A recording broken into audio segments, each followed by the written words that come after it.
সন্মানীয় দৰ্শকবৃন্দসকল, সাঁথৰ আড্ডা চেনেললৈ আপোনালোক সকলোকে পুনৰ এবাৰ স্বাগতম জনাইছোঁ। আজি আমি আলোচনা কৰিম কেইটামান সাঁথৰৰ বিষয়ে। আশা কৰিছোঁ ভিডিঅ'টো ভাল লাগিব। ব্লগ ভিডিঅ'টো আৰম্ভ কৰোঁ। আজিৰ 1 নম্বৰ প্ৰশ্নটো হৈছে, আলিৰ মূৰত থৈ যায় লেজেৰে পানী খায়। ক'ব পাৰিবনে উত্তৰটো কি? সময় আৰম্ভ। উত্তৰটো ক'ব পাৰিছেনে? উত্তৰটো হ'ল চাকি। এতিয়া 2 নম্বৰ প্ৰশ্ন, ডুবে গেলো বগা নাৰী উইলে থলো। ক'ব পাৰিবনে উত্তৰটো কি?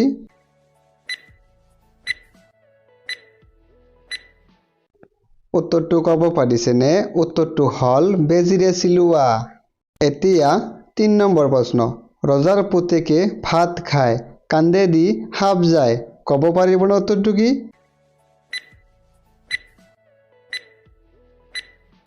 সময় শেষ। উত্তৰটো ক'ব পাৰিছেনে? উত্তৰটো হ'ল লণ্ডন। 4 নম্বৰ প্ৰশ্ন, হাতত টকন মূৰত বোজা, ক'ত যোৱাতৈ ৰঙা ওজা। ক'ব পাৰিবনে উত্তৰটো কি?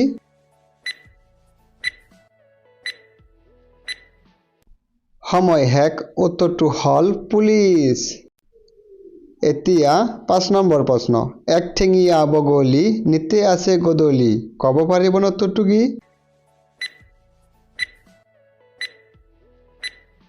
সময় সমাপ্ত। ক'ব পাৰিছেনে উত্তৰটো কি? উত্তৰটো হ'ল ধূপ। ধূপ চিনি পাইছেনে? এতিয়া 6 নম্বৰ প্ৰশ্ন, গছত লাগে মানুহে খায়, তাক কোনেও দেখা নাপায়। ক'ব পাৰিবনে উত্তৰটো কি? সময় আৰম্ভ।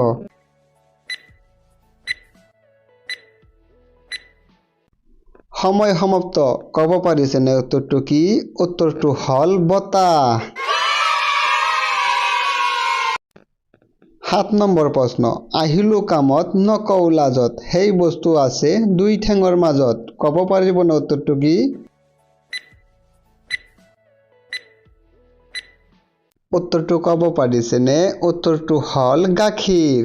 হয়নে বাৰু? এতিয়া 8 নম্বৰ প্ৰশ্ন, আটি আটি আটি 7খন কাপোৰৰ একেটা গাঁঠি। ক'ব পাৰিবনে উত্তৰটো কি?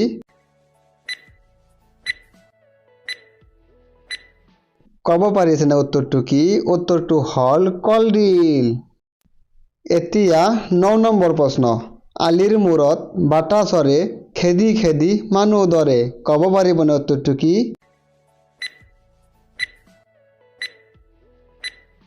সময় সমাপ্ত। ক'ব পাৰিছেনে উত্তৰটো কি? উত্তৰটো হ'ল বৰল। এতিয়া 10 নম্বৰ প্ৰশ্ন, পেট ভৰাই খাওঁ ভাত, কোন গছৰ এটা মাত্ৰ পাত। ক'ব পাৰিবনে উত্তৰটো কি? সময় সমাপ্ত। ক'ব পাৰিছেনে উত্তৰটো কি? উত্তৰটো হ'ল বেং ছাতা। বেং ছাতা চিনি পাইছেনে? বন্ধু বান্ধৱীসকল, কেইটা প্ৰশ্নৰ উত্তৰ দিব পাৰিছে কমেণ্ট বক্সত নিশ্চয় জনাব। আৰু ভিডিঅ'টো যদি ভাল লাগিছে এটা লাইক কৰি দিব। আৰু এনেকুৱা সুন্দৰ সুন্দৰ ভিডিঅ' পাই থকাৰ বাবে সাঁথৰ আড্ডা চেনেলটো ছাবস্ক্ৰাইব কৰিবলৈ নাপাহৰিব। ধন্যবাদ।